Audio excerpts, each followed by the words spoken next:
في الفيديو ده جاي اقول لكم على احلى مكان تقضوا فيه اجازة رأس السنة، ومش هتلاقوا احلى من دهب تقضوا فيها احتفالات رأس السنة. فلو عايزين تعرفوا اكتر عن احتفالات رأس السنة في دهب كملوا معايا الفيديو للاخر. بس قبل ما ابدأ الفيديو احب اعرفكم بنفسي.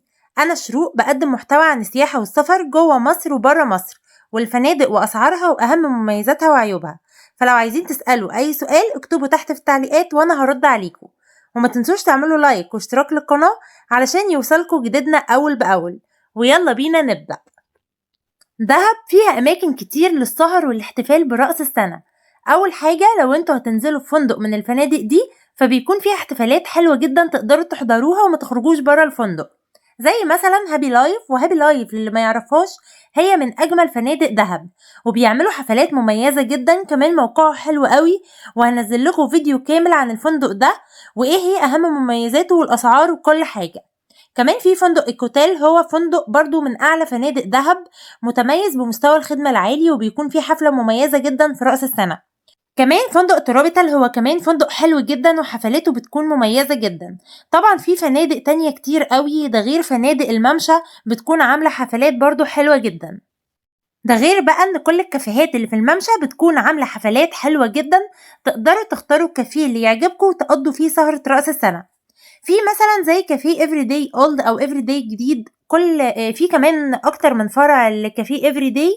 بيكون عامل حفلات حلوة قوي، بتكون مميزة قوي وبيجيبوا فرق بتغني وبتعزف وبتكون الفايبس بتاعتها حلوة جدا. في كمان كافيهات زي علي بابا وعلاء الدين وكاريبيان والخان وداون تاون. في كافيهات كتير جدا في الممشى، تقدروا تختاروا الكافيه اللي يعجبكم وتقضوا فيه السهرة زي ما انتوا حابين. في كمان بقى رحلة اليخت، ودي بتكون رحلة جميلة جدا، بتكون فيها حفلة. بتكون الرحلة دي رحلة ليلية وبتكون الحفلة حلوة جدا، تقدروا كمان تتبسطوا فيها. بس احجزوا بدري التيكت بتاع اليخت، لان اللي بيكون زحمة والتيكتات بتخلص بسرعة جدا. في كمان بقى حفلة الجبل، انت حرفيا بتكون في احضان الجبل، بتكون سهرة جميلة جدا، والأجواء بتكون حلوة جدا. أول ما بتوصل البدو بيرحبوا بيك، وبيكون واجب الضيافة الشاي البدوي اللي مش هتدوق زيه في أي مكان غير هناك. وهتستمتع بقى بالفقرات اللي هتتقدم، بتكون فقرات كتير، منها الفاير شو وفي بقى رقص وفي التنورة، في فقرات كتير جدا.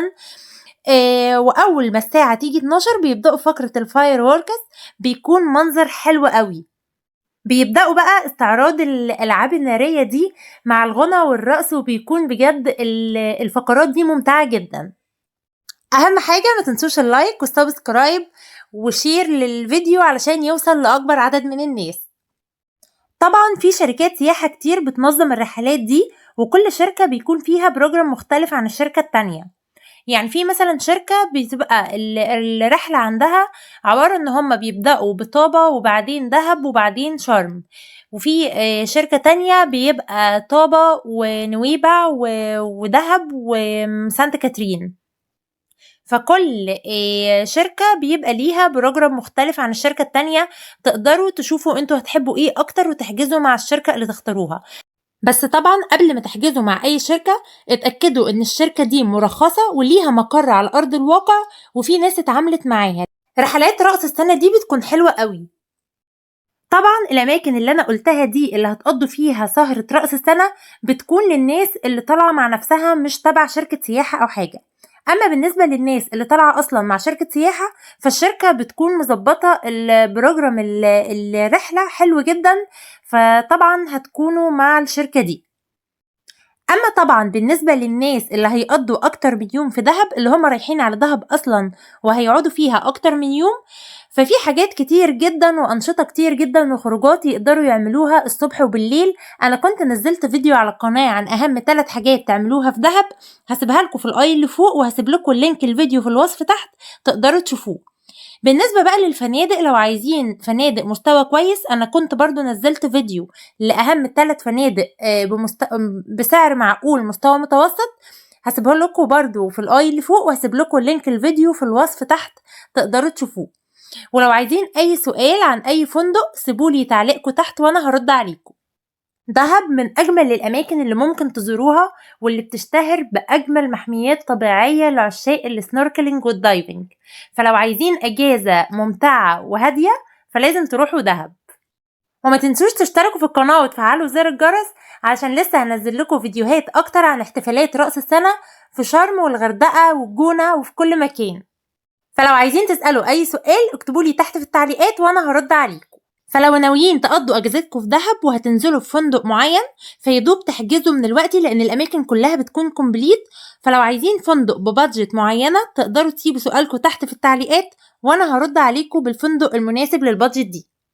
وهتلاقوا فيديو سايبهولكوا في الوصف تحت لأهم فنادق دهب بأسعار متوسطة، ما تنسوش تشوفوه. ولو عايزين فنادق تانية بأسعار مختلفة على حسب البادجت بتاعكم ما تنسوش برضو تسيبوا تعليقاتكم وانا هرد عليكم.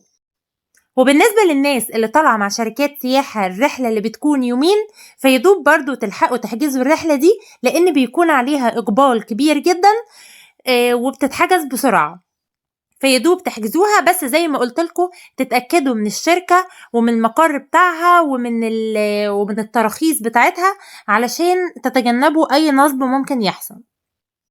وعاوزة بقى ألفت نظركم لحاجة مهمة جدا، إن احنا هنا عندنا في قناة فكرة وسفرية بتكلم فيها عن السياحة والسفر سواء سياحة داخلية أو خارجية، وأفضل الرحلات اللي ممكن تعملوها في مصر سواء بحر أبيض أو بحر أحمر، وترشيحات الفنادق وأفضل الرحلات وأماكن الخروج.